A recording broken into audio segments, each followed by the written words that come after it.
pledge Yes. allegiance to the flag of the United States of America and to the republic for which it stands, one nation, under God, indivisible, with liberty and justice for all. All right, may we have the roll call? Counselor Cornwell, Present. Counselor Cabrales, Here. Counselor Carney, Here. Counselor Ellsworth, Here. Counselor Schaub, Here. Counselor Morris, I'm here. Mayor Swenson. Here. Okay, our first order of business is to appoint reappoint Patty Sosa to position 5 on the Budget Committee. This requires a motion and a second. Mr. Mayor, I make a motion. Patty Sosa, I'm sorry. 5. Second. Okay, it's been moved and seconded to reappoint Patty Sosa to position 5 of the Woodburn Budget Committee. All those in favor? Aye. Opposed? Motion carries. All right. Next, we do have a proclamation for April 25th. It's the Day of the Child, El Día del Niño. Whereas literacy is the foundation of learning and is essential to the growth and success of all children. Whereas many of the nations of the world, and especially within the Western Hemisphere, celebrate El Día del Niño in recognition and celebration of their children. And whereas well-educated, literate children are critical to Oregon's economic future. And whereas the importance of reading and education are most often communicated through family members and supported by such public institutions as public libraries within their literacy programs for children and families, now therefore be it proclaimed, the City of Woodburn, that April 25th, 2020 is El Día del Niño, and as mayor, I encourage all residents to celebrate El Día del This Niño conference will now be recorded. Sorry. in their homes, 6 feet apart from each other. In witness thereof, I have hereunto set my hand and caused the seal of the City of Woodburn to be affixed this 12th day of March 2020. Signed, Eric Swenson, Mayor of Woodburn. Thank you. Okay, we have no business from the public. We've asked the public to, who would have liked to speak, to email ahead of the meeting, and that hasn't happened. But if you're listening out there, you may do that ahead of our next City Council meeting. We next go to our consent agenda. So I'd like our City Recorder to read the items. The items on the consent agenda are as follows. The Woodburn City Council minutes of March 9th, 2020. Consent to appointment of finance director. Liquor license application for Metropolis LLC and building activity for March 2020. Okay, this requires a second and or a motion and a second. I make a motion that we accept the consent agenda. I second. All those in favor? Aye. Opposed? The motion carries. Okay, our first item is general Mr. business. Mayor, if I might, Yes. Sure. oh, I'm sorry, Mr. Mayor. I noticed that Tony Turley, our new finance director, has dialed into the meeting. I thought maybe if he can turn his camera on, he can introduce himself just briefly, if that's okay with the council. That would be fine. We'll kind of, there he is. All right. There Tony, we go. welcome. There's Tony. It is very nice to meet you all, and I am very happy to be with the City of Woodburn. Great. Do you want to Welcome. give us a little background about yourself? I have been in government finance for about 13 or 14 years. Spent a number of years in the Reno market at Sparks, Nevada, then was with the school district in Nevada. And most recently, I had 3 years with the City of Salem in their finance department as their financial reporting manager. Great. Well, we welcome you. We welcome, and we're glad that you're coming on this soon in our budget process. That is something that we'll all be thankful for when we hit the budget meetings. None too soon. Yes, it will be. Thank you. Welcome. You're welcome. Thank you. Hey, Scott. Thanks, Tony. Just out of curiosity, are we going to do the budget meeting this way too? Is that what we're thinking? Yeah, I think so. We're planning on doing something similar for the budget. I'll talk a little more about that at the end of the meeting. Okay, sorry. Great. No, Okay. no worries. It's a good question.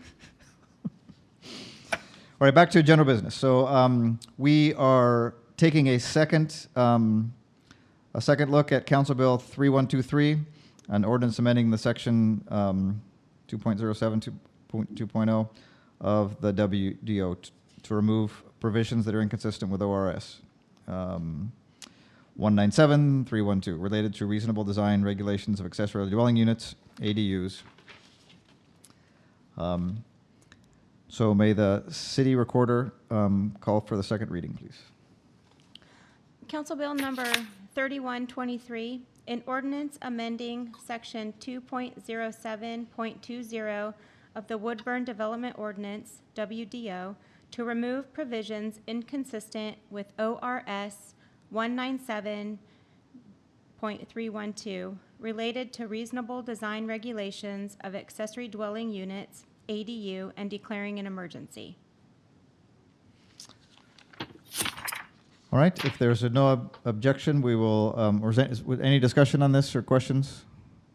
The one Do we went- have a staff report at all? This is the item that we went through at the last meeting, but we didn't have a unanimous vote on this, and so it needed a second reading, if you're remembering. Yeah, somebody voted against it. That was me. Sorry. My bad. No, I still don't agree. I still don't agree that they should force us to do this kind of stuff, but yeah.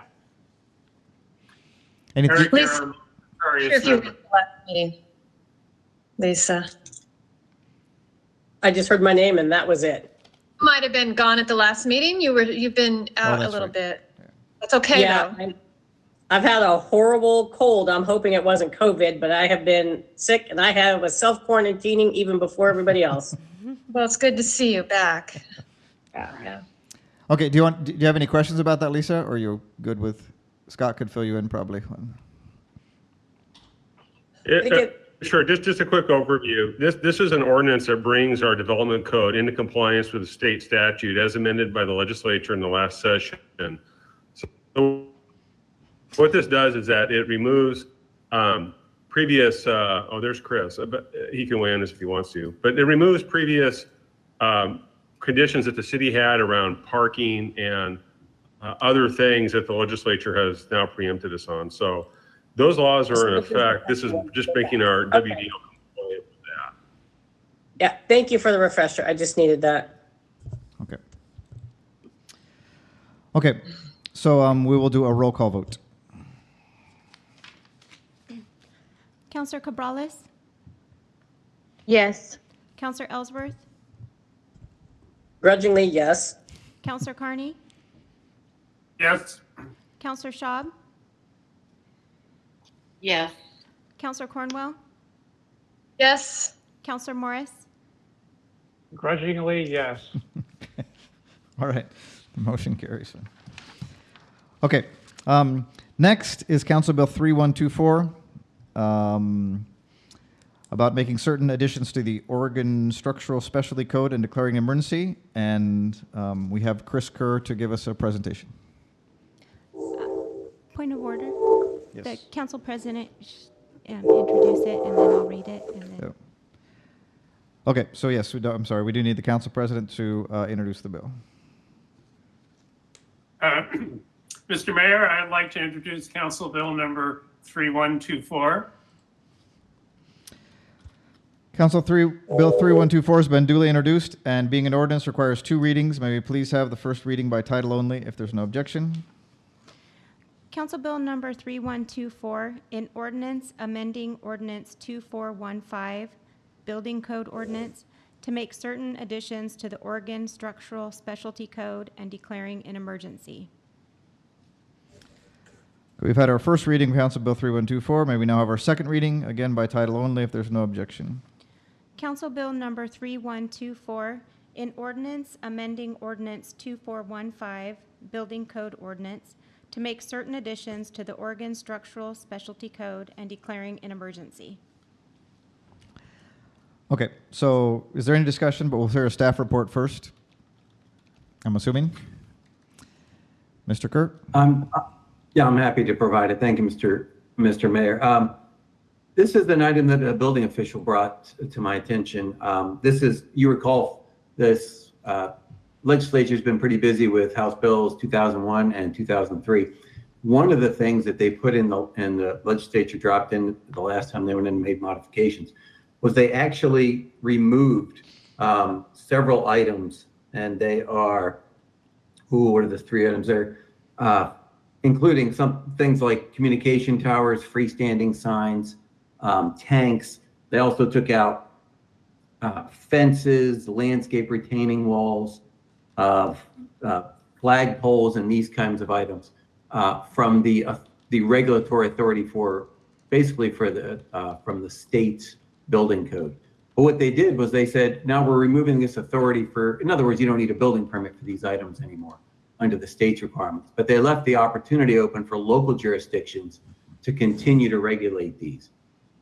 And some of these are actually, at least I thought, were pretty important and important enough that I thought we should move forward and take the opportunity to continue to regulate them. We did in the past. Almost all cities have regulated those 3 items I talked about, specifically towers, tanks. And we're talking about tanks that are generally over 10 feet tall. We'll have more specific policies that we do in-house. We're not talking about small propane tanks. We're talking about, specialty polymers and these groups that have these big oversized tanks that people walk on, as well as freestanding signs. Again, these are the big pole signs that are, we usually do 10 or 12 feet. We'll probably have a policy that's to over 10 feet. We require them to come get a building permit. And the gist of it is really that the state's been getting as far away as they can from local building officials and local governments regulating these unoccupied structures under the building code. They've just been kind of clawing back on that a lot. And but they did leave the door open for local government to continue to take on some of these. Most of them we really don't need to regulate. We don't need building reviews of dumpster enclosures. But it seems to me that there's a real need, and I think an expectation in the community, that when an 80-foot cell tower is going in, or a pole sign along the freeway that's 45 feet tall, that there's some kind of local building review of it. It's a pretty minimal review. We're interested in sort of foundations. We get inspections. We get the reviews, and we get the we review kind of all the couplings and all the different items that they use. This isn't anything new. This is what the city's always done in the past, but the legislature took that ability away last time, and a lot of jurisdictions are doing just this. Thought it was important, and that's what this modification does. Lets us continue to regulate these items. Okay, any questions for Chris? In addition to what Chris said, the public safety factor is important in terms of inspecting the construction, but neighborhoods and communities often have issues when these types of things come up. Large pole signs, large above ground tanks, having some sort of a internal review or process attached to it is keeping more ability at the local jurisdiction to address some of these issues if the community has concerns. Other questions for Chris?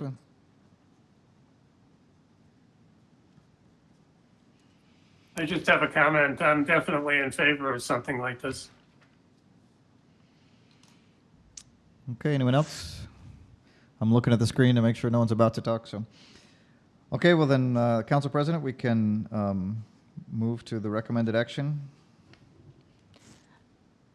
Mayor Swenson, Yep. this requires a roll call vote. Oh, roll call vote. Okay. Okay.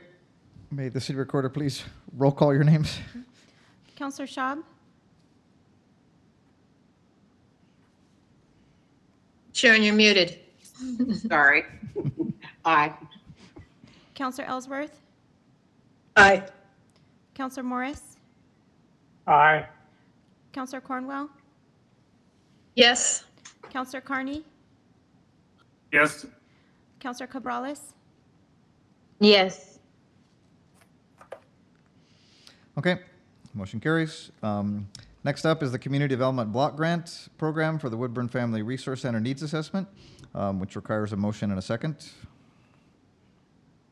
Mr. Mayor, I make a motion that we acknowledge the Woodburn Family Resource Center needs assessment as a supporting document to the CDBG application and recognize the findings and recommendations. I second. Okay, and Jamie, would you like to chime in about this program? There we go. Had to unmute there. Yes, as we have shared, or excuse me, good evening, Mr. Mayor and city councilors. We have completed our needs analysis as a supporting document to the CDBG application for the Woodburn Family Resource Center. And it was really quite an interesting process. We hired a consultant to come on board to do an in-depth analysis of the needs regarding social services for our low to moderate income individuals in the Woodburn area. And we found that there's a lot of missing components and there's still a lot of remaining needs. And we feel strongly that this community, this Family Resource Center would take great strides into addressing and providing some of those needed services for our low to moderate income residents. Marketech was able to do some personal one-on-one outreach. They did a lot of, they being Marketech's team, and then our city staff, Maricela and Amanda, worked a lot with them on doing outreach to nonprofit groups, to school district, church groups, all to identify where our shortcomings are for providing those services to our community. And as I said, the findings were, overwhelming at least, but this provided the necessary information that Business Oregon had indicated we were missing from our first CDBG application, and that we were saying from a community perspective what the needs were as opposed to the clientele to be served. And I think this needs analysis truly addresses that concern. We've gotten positive feedback thus far from Business Oregon in their review and comment period for this analysis, and acknowledging it and making it part of our efforts moving forward will be really important for the city leadership and for our Family Resource Center down the road, because this really will provide a lot of data to a lot of service providers. And it's going to be a great tool for them. Okay, questions for Jamie? I'm sorry? Questions for Somebody Jamie? said something.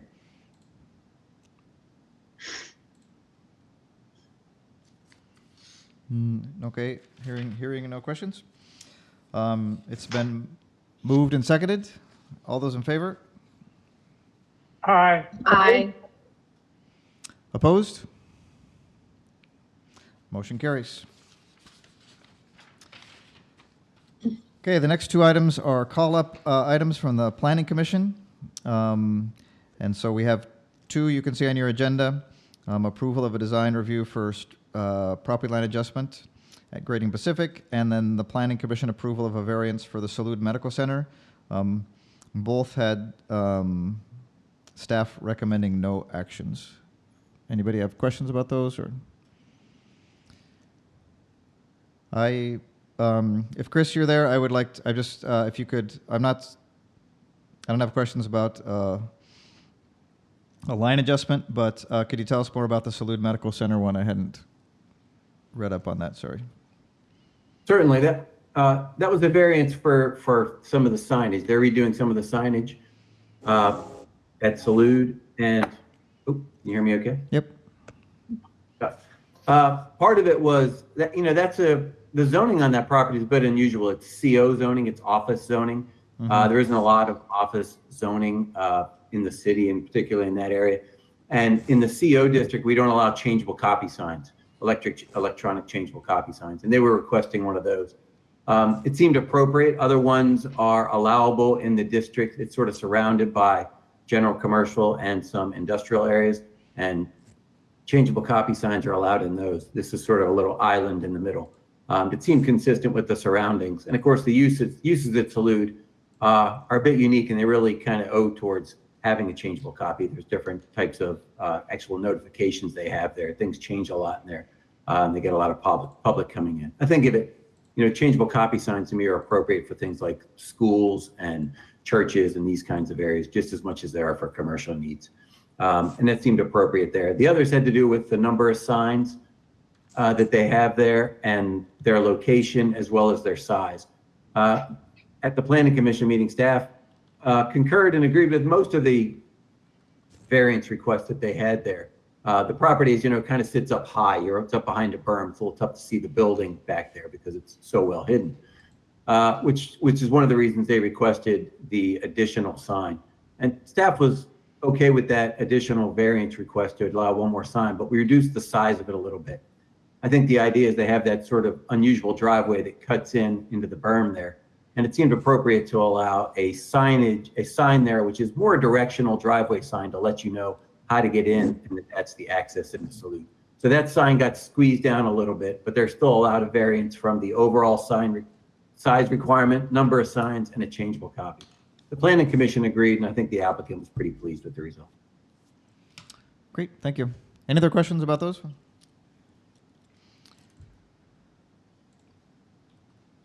Okay, then we're not going to call them up, and that's it.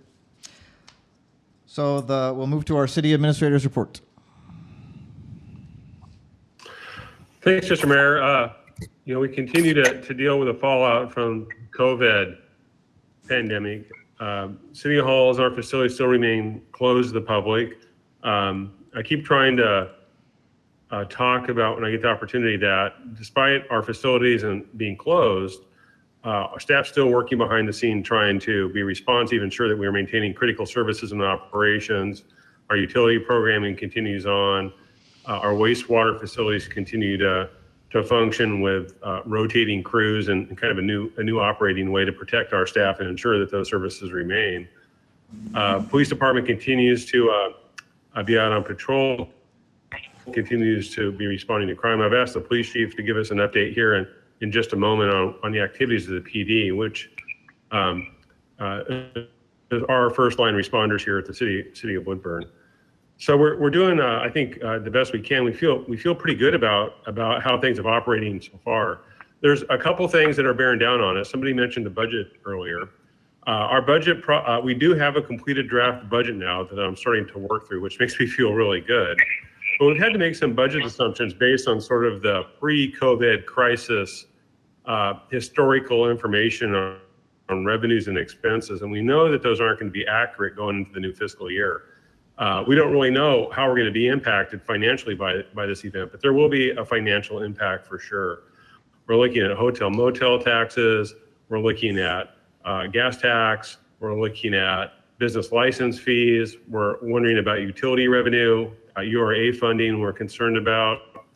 All that stuff is really critical to the levels of services that we provide, from economic development to transportation, all the way down. So we won't know what those impacts are until we're well into the new budget year, which makes it impossible for us to try to anticipate as part of the current budget process. So we're going to budget the best we can based on the information we have. And we're going to do this budget with the understanding that the challenge is not going to be budgetary. It's going to be really a cash flow management issue for us, making sure we can anticipate what impacts are to revenues and that we're balancing our expenditures with those revenues in accordance with our fiscal policies the best we can throughout the year. And I welcomed Tony aboard today. I don't think I told him anything about any of that when he applied. So that was one of those welcome aboard and surprise, here we are. But he took it well and seems up to the task. The other thing that's bearing down on us too, speaking of unknowns, is all of our summer programming. I looked at a calendar today of all the park and recreational programming for this year coming up this summer, and there's 40 activities.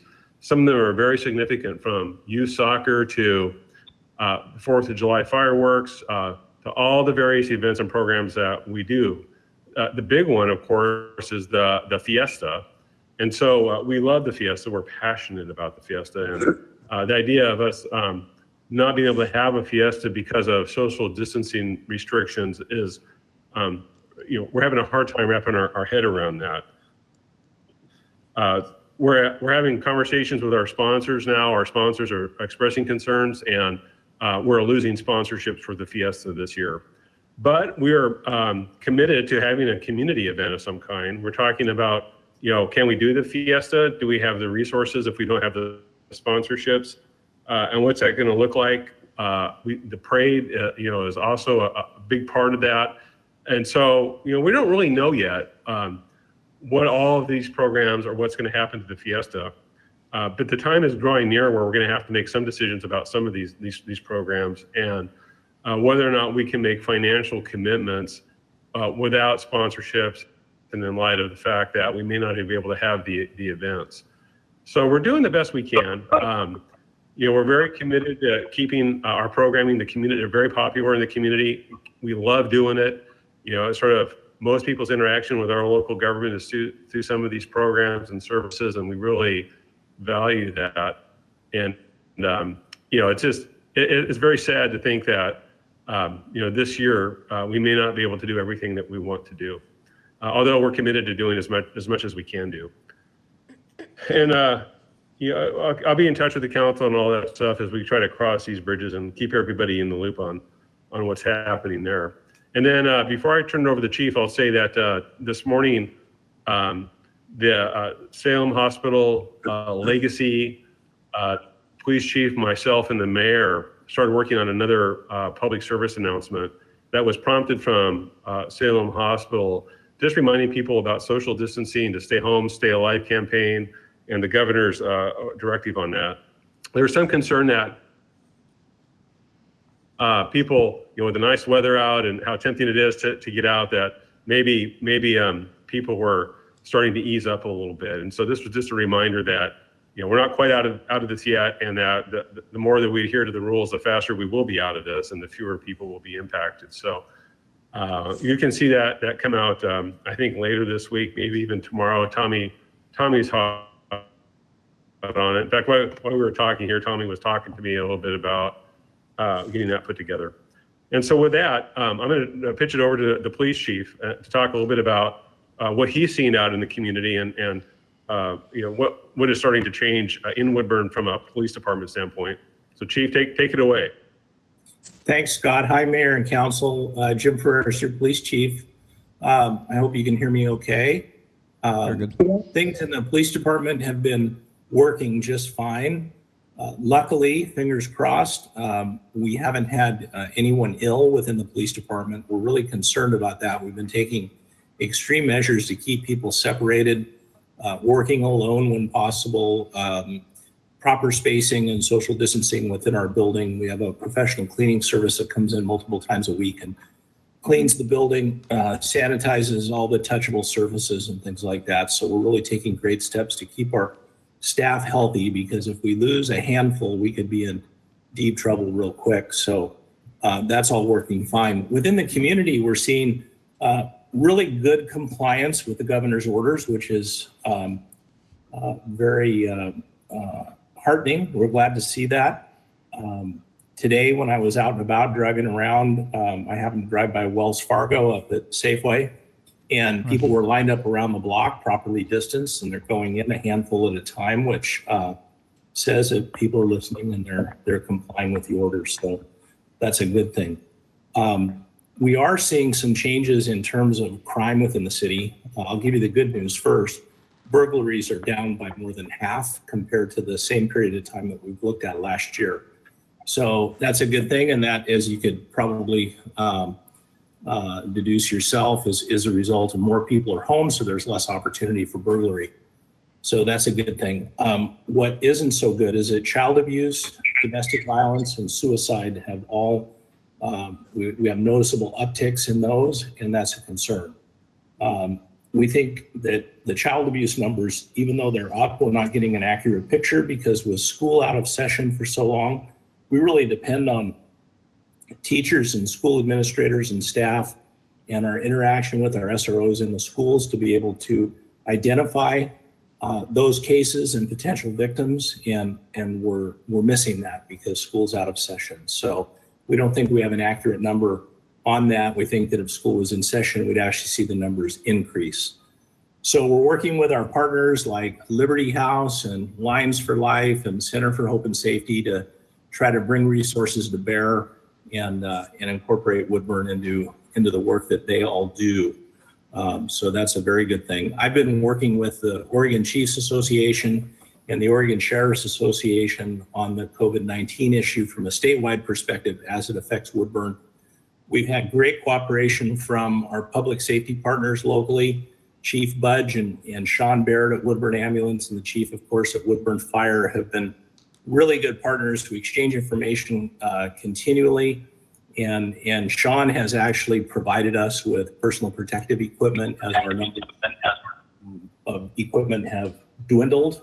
He's replenished us, and we're also getting personal protective equipment from Marion County Emergency Management via the state, via the federal government. So that's a good thing. Does anyone have any questions about public safety in Woodburn considering the virus? Okay, great. Thank you. Chief? Yes. Hey, just real quick. Working from home has given me an extra opportunity to see all of the traffic going up and down Hardcastle. And I was telling Scott the other day when I was talking to him, it seems to be pretty darn busy all day long. I don't know how, that seems counterintuitive to me, because the few times I've been out and about going like up to Milwaukee and stuff like that to visit my kids, those communities are really quiet when it comes to traffic and everything else. I'm not sure, is that what you're hearing about other communities, or am I just on the busiest street in Woodburn?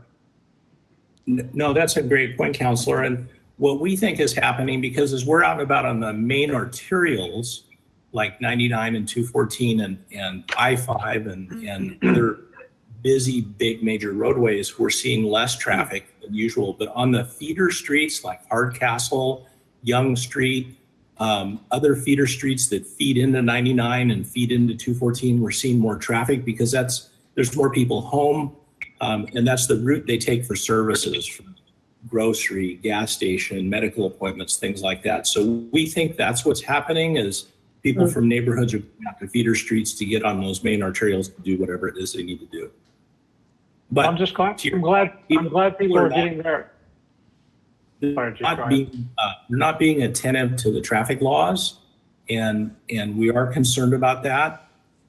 So we're trying to pay attention to that. And when we see violations that are dangerous as opposed to regulatory, we try to take action. Yeah, because people seem to be in a big hurry to wherever they're going locally. They seem to be in a big hurry. That's just my little observation. Great, thank you. Other questions for the chief? Mr. Mayor, I just finally wrap up by saying that the League of... You just went on mute, Scott, sorry. Yeah. Oh, now you went on I Frozen. guess it's Somebody sing the Frozen song and bring him back. Mr. Mayor? Hello? Okay, try that again, Scott. Mr. Mayor? Hi, Bob. Yes, I've been muted a lot this meeting. Something always happens to somebody. But I've been listening, and you've been perfectly doing everything legally. Okay, thank you. Scott, we didn't hear a thing you just said. I'll give it one more try, Scott. Well, lucky you. So, I said that just to wrap up on my report, I'd encourage counselors to dial into the League of Oregon Cities Friday conference call. Last Friday, they had over 300 local elected and appointed officials from across Oregon to touch bases on the status of the COVID crisis. For example, the White House participated in this last call, which was pretty informative. It's just an hour meeting from 10 to 11 every Friday with other cities. So yeah, sometimes it's better than other times, but I found it pretty informative, and I'd encourage you as city councilors to dial in on that too if you have an hour on Friday. And that's all I have, unless there's a... I would just comment on that.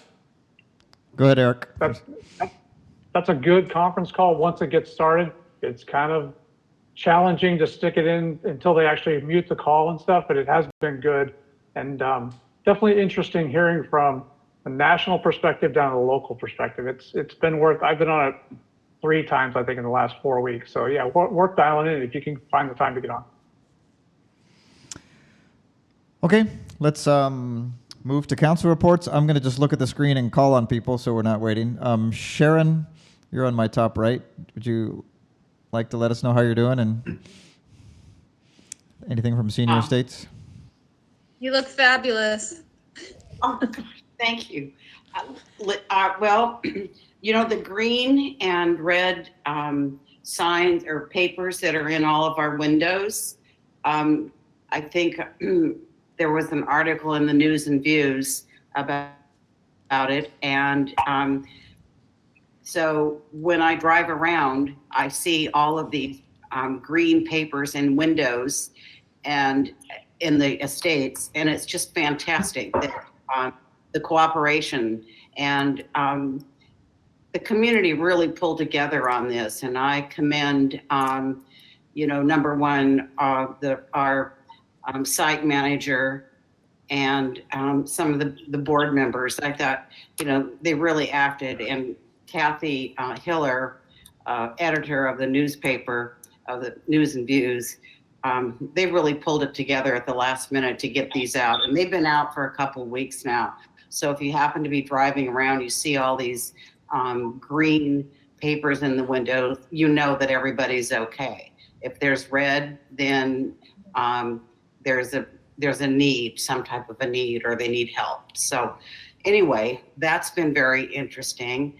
And just staying home, probably, I don't have any more jobs. I mean, I power wash the house, the fence, just doing all sorts of at-home tasks that haven't had time to do before. So anyway, I just wish everybody well.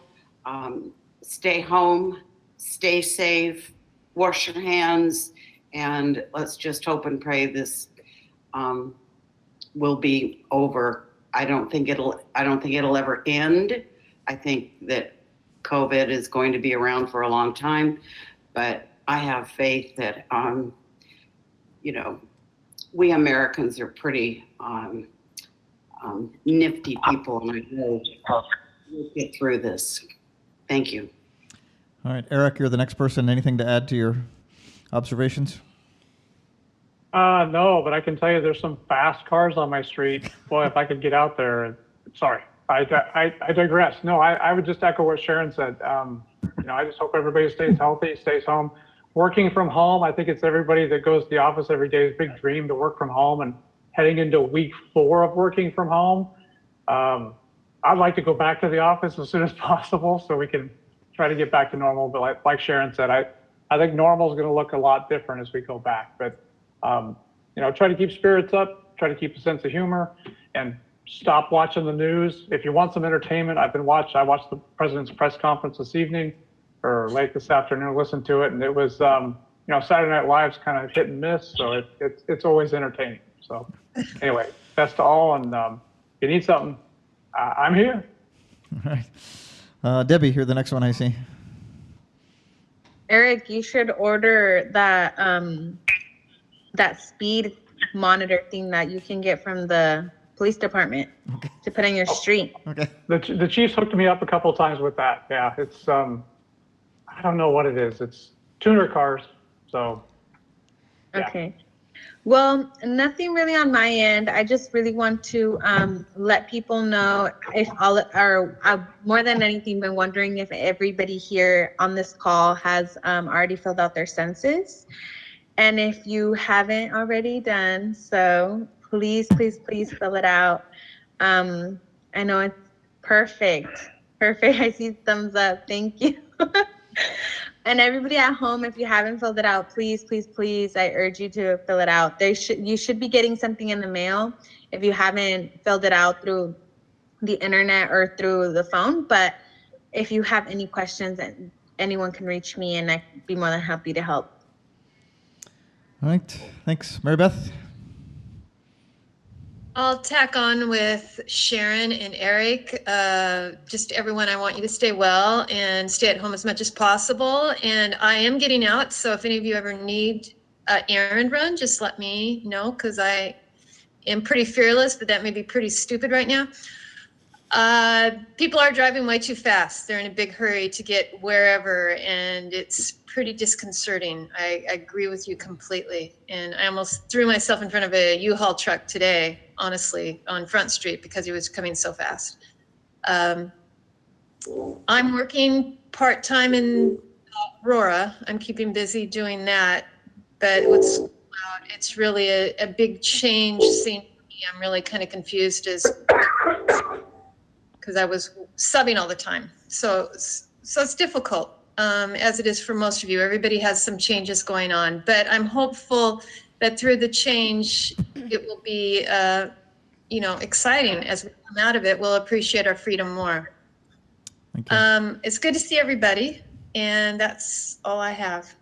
All righty. Councilor Ellsworth. So I've been working from home since the 12th, and I think I've left my house 3 times. So I'm doing my part to stay home, save lives. I am a little bit concerned because I have read, and Councilor Morris shared another article, I've read that our Latino population is being hit more severely by COVID-19 than some other groups. And I just want to make sure that we are getting the word out to our Latino community. I would like it if somebody would send me the stay home, save lives language in Spanish so that I could share it. It's really important to me that we are getting that word out. Just before this call, Jamie was telling me about some of the signage that they're going to put out downtown. So it's important that we are getting that word out. I know that our community, on a good day, a lot of us have the challenges. I'm so happy to hear that we're moving forward with the Love Inc. Building, because I know that this is a really difficult time for a lot of people. And I'm happy that we are thinking about our citizens. Also, I wanted to remind you, if you haven't, I need to fill out my SEI form. That is due on April 15th. So we all have our statement of economic impact that we need to do. I haven't done mine, but it's on my list, right next to the census. They're both here next to me. And I want to thank our city leaders, our city administrator, our first responders, and everyone else for the work that they're doing to help keep things running. But also those unsung heroes, I really want to take a few minutes to thank the grocery store employees who are there to make sure that we get the goods and services that we need. The bus drivers that are getting us to and from our appointments. There's a lot of people out there. We talk a lot about those first responders, but when you're at the grocery store, rather than being upset that you can't find the branded toilet paper that you want, take a moment to thank the cashier for being there.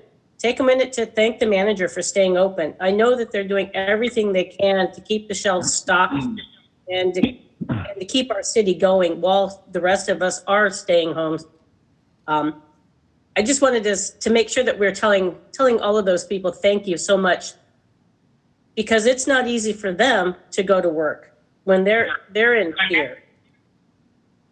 And I think those were the only ones that I had, but I'm really happy to see everybody. And I'll let the mayor call on somebody else. All right, Councilor Carney.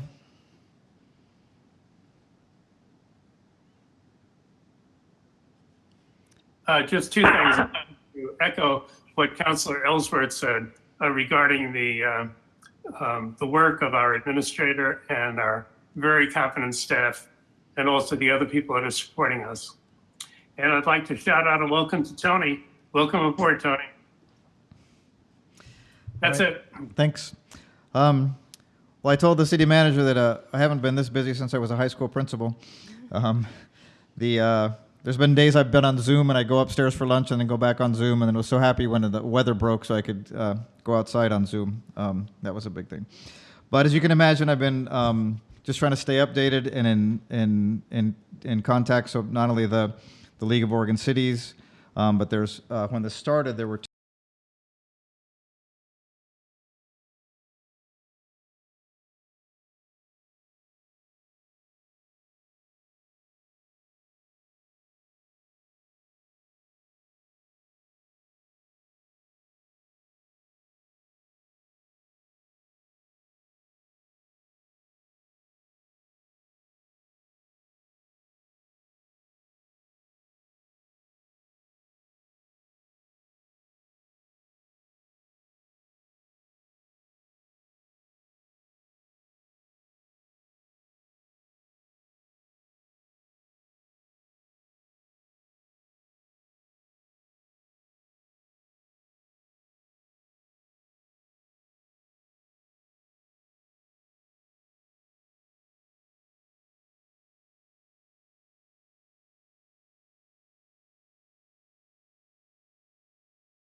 And then you'll be seeing on the Woodburn Proud Facebook page, if you haven't joined that yet, just those appreciations. So nurses coming out of the clinic and with their Woodburn Proud T-shirts that we're giving them in front of their sign, saying we're here, and just kind of being able to honor people like that. When I've talked to the directors of the clinics, they said that was the biggest thing.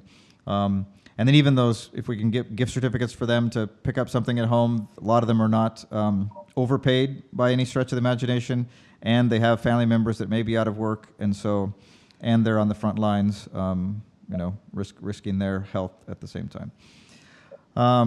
Had good conversations with the Ministers Association. My goal, I think I shared with some of you when I was mayor, to invite all the ministers to the Mayor's Prayer Breakfast, and so that kind of accelerated since there's no Mayor's Prayer Breakfast this year. We had 22 different ministers from across the faith traditions on a Zoom call for about an hour and a half. Then from there we went around and filmed them each say something like a quick Easter message, and then they were out at the Tulip Festival, and we had them filmed with a drone with just a message of unity.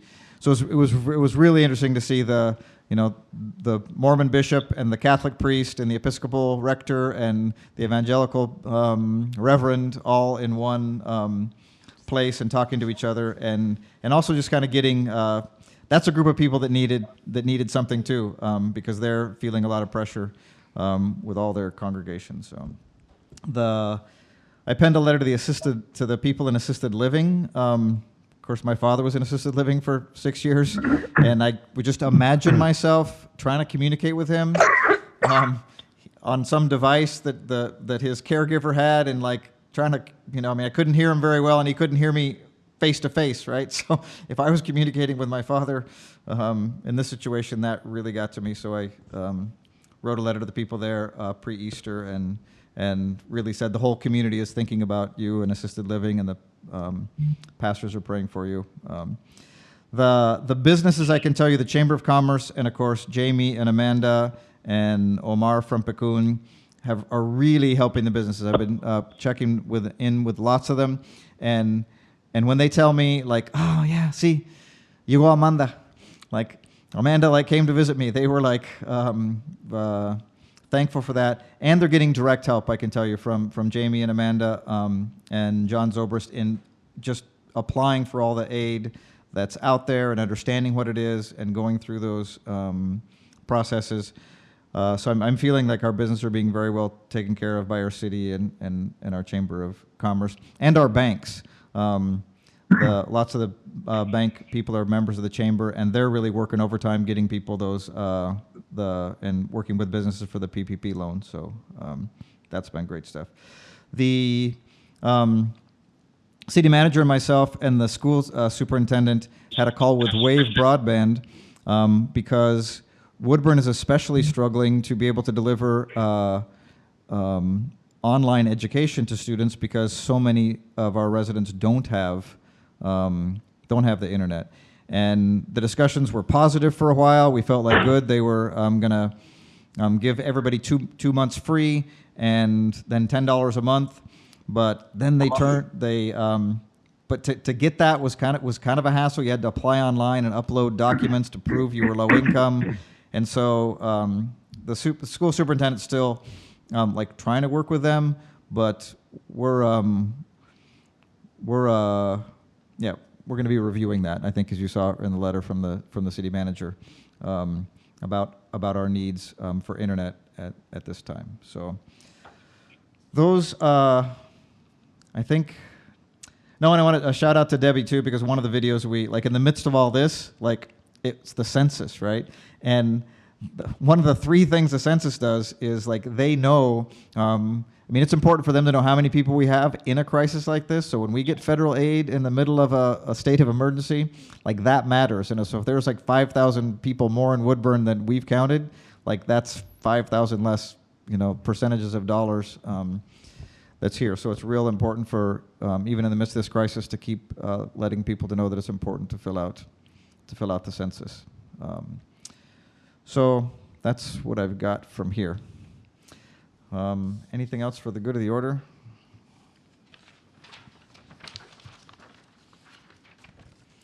Excellent.